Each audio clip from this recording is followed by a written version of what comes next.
자, 무브 페이스 기능은요, 인서트에 보시면 싱크로너스 모델링이라고 하는 카테고리가 있죠.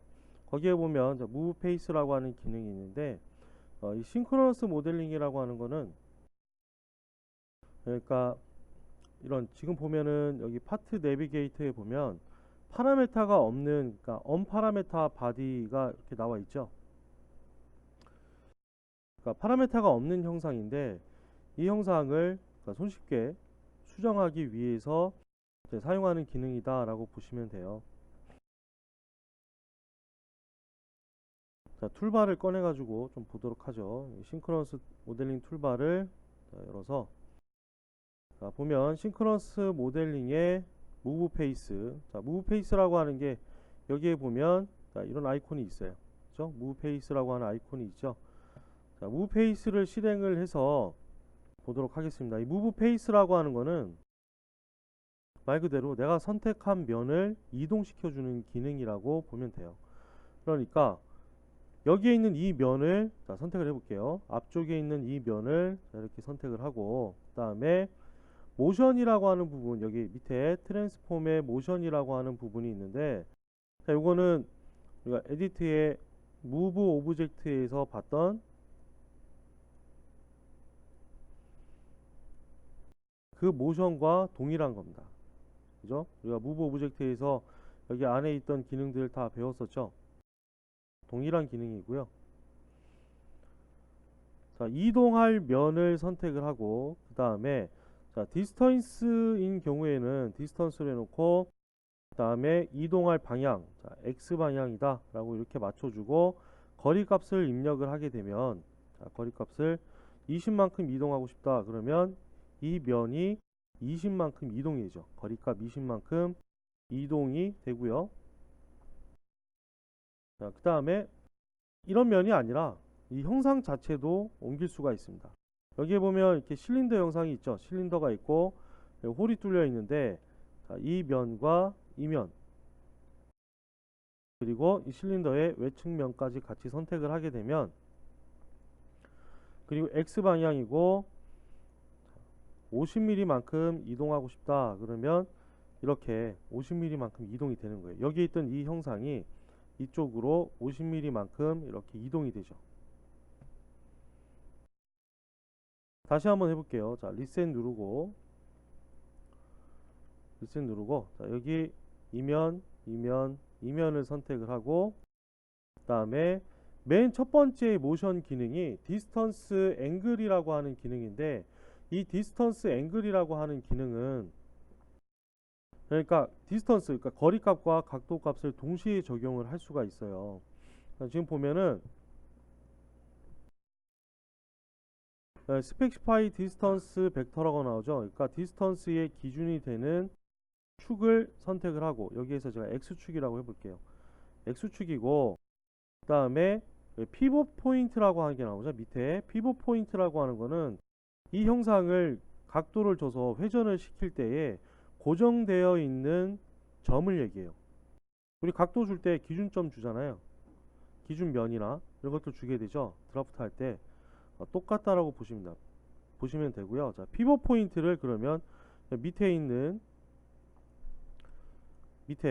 이 엣지의 센터로 이렇게 잡아 보겠습니다.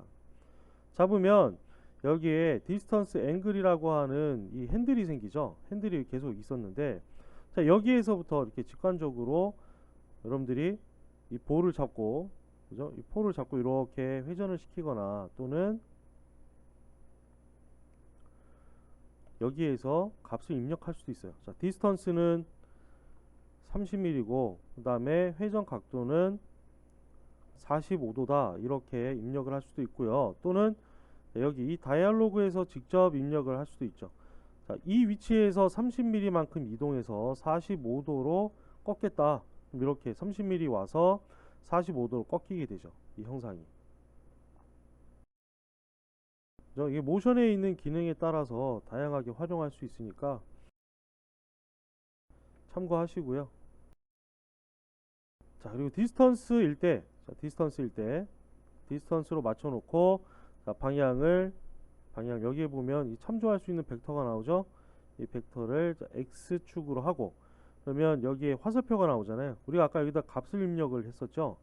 값을 입력을 했는데 값을 입력하지 않고 이 화살표를 잡아서 쭉 당기면 이렇게 이동이 됩니다. 밑에 있는 이 엣지 블렌드는 이 형상에 포함이 되어 있기 때문에 같이 자동으로 잡혀서 이렇게 이동하게 되는 거고요.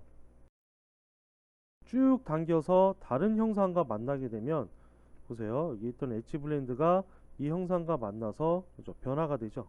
이런 식으로 이렇게. 그래서 뭐 제품에서 이 형상이 80mm만큼 이동이 됐다, 이렇게 수정이 됐다라고 하면은 그냥 이 형상 잡아서 그냥 옮기면 되는 거예요. 파라메타가 남아 있다면, 피처가 남아 있다면 그 피처를 수정을 해서 이동을 하면 되지만 없다라고 했을 때에는 수정하기가 쉽지 않겠죠. 싱크로너스 모델링에 무브 페이스라고 하는 기능을 사용하면 이렇게 간단하게 이동을 시킬 수가 있습니다. 자, 두 번째 예제 열어볼게요. 무브 페이스 2번 예제를 열어보겠습니다. 자, 다시 한번 무브 페이스를 실행하시고요. 실행한 다음에 여기에 구멍 있죠? 앞쪽에 이 구멍을 한번 선택을 해볼게요. 이 구멍을 하나를 이렇게 선택을 하겠습니다. 자, 선택을 하면 여기 페이스 파인더라고 하는 이 부분에 리절트, 세팅, 레퍼런스 이렇게 나오는데 리절트 부분을 보세요.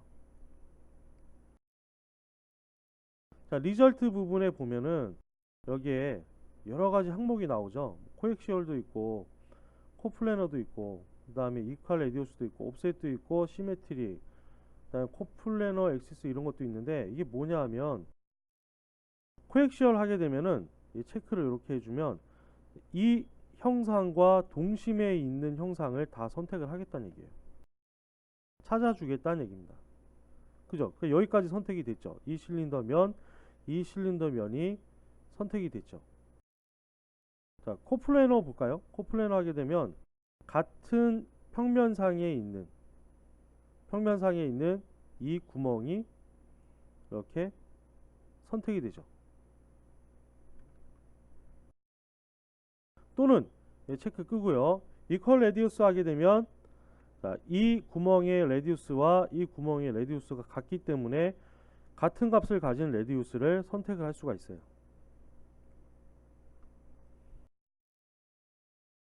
옵셋 하게 되면 이 실린더 형상에서 옵셋된 형상이 이 형상이기 때문에 이렇게 같이 선택이 되죠. 자, 시메트릭 해볼까요? 시메트릭 하게 되면 이것과 대칭인 형상이 이렇게 선택이 되죠. 그러니까 구멍을 하나 선택을 하고 자, 이것까지 같이 이동을 시키고 싶다 했을 때에는 자, 보세요. 이 구멍만 이동을 할 수는 없잖아요. 여기도 이동이 같이 돼야 되겠죠. 이렇게. 물론 이 안에서 조금 이렇게 움직이는 것들은 자, 디스턴스 해가지고 X축 방향으로 한 1mm 정도만 움직이겠다 했을 때는 아무 이상이 없지만 자, 그걸 벗어나면 어떻게 돼요? 벗어나면 문제가 생기죠. 그래서 이 형상을 같이 움직이겠다라고 할 때는 자, 코엑시얼 해주면 얘가 이렇게 따라서 같이 움직이게 되죠. 그렇죠? 따라서 같이 움직이게 되고 그 다음에 이쪽 구멍도 같이 가야 되니까 이퀄 레디우스를 체크를 해주면 되겠죠. 체크해주고 이렇게 옮겨보면은 여기 있는 형상이 전체적으로 다 이렇게 따라서 이동하게 되죠. 자, 이렇게. 그래서 하나만 선택을 하고 거기에 맞는 조건에 맞는 형상을 또 선택을 하고 싶다 그러면 여기서 체크를 해가지고 선택을 하면 돼요. 자, 4번 열어볼게요. 자, 4번 열어보면은 여기 연두색 면으로 되어 있는 부분 있죠.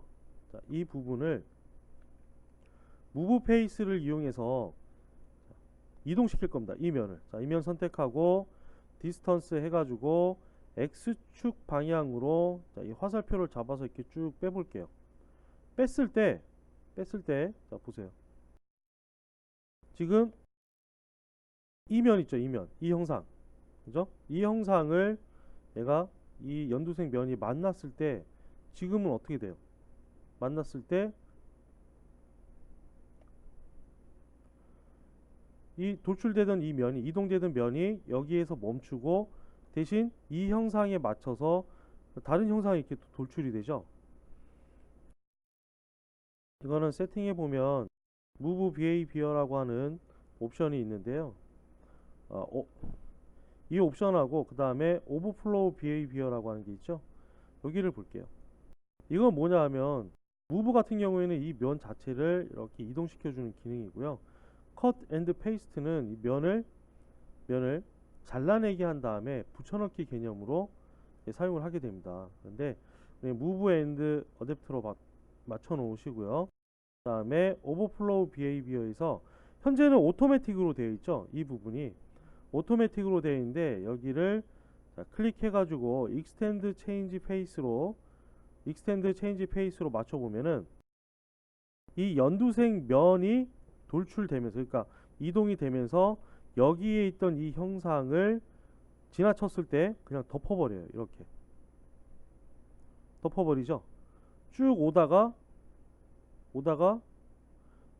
이 형상을 벗어나면 마찬가지 나머지 있던 형상들도 그냥 덮어버려요. 그러니까 체인지 페이스 된다는 얘기예요. 내가 이동하려고 했던 이 면으로 바뀐다는 얘기죠. 형상이. 다시 이렇게 쭉 뒤로 밀어 놓고요. 이번에는 그 밑에 있는 인스턴트 페이스로 한번 해볼게요. 자, 이걸로 했을 때는 쭉 이렇게 오다가 면을 만났을 때 이 면은 멈추게 되고 이 다른 형상, 주변에 있는 다른 형상들로 바뀌게 되죠. 이렇게 과하게 이동시켰더니 나중에는 이 면과 만나서 이렇게 연장되는 형상으로 바뀌어 버리죠. 이런 식으로. 자, 세 번째 볼게요. 익스텐드 캡 페이스 하게 되면 얘는 그냥 돌출되는 거예요. 이런 식으로. 이 형상 자체가 익스트루드 된 것처럼 인식을 하게 되죠. 이렇게. 뒤로 빼면 삭제가 되겠죠. 이 형상이. 이렇게 해서 OK 하면은 이 이동되는 면에 대해서 형상을 어떻게 생성을 할 건지를 정의를 할 수가 있습니다. 물론 오토매틱으로 맞춰 놓으면 알아서 돼요. 하지만 우리가 꼭 이렇게 이동시키고 싶다 그러면 여기에서 오버플로우 비헤이비어에서 여러분들이 선택을 해가지고 맞춰주면 되겠죠.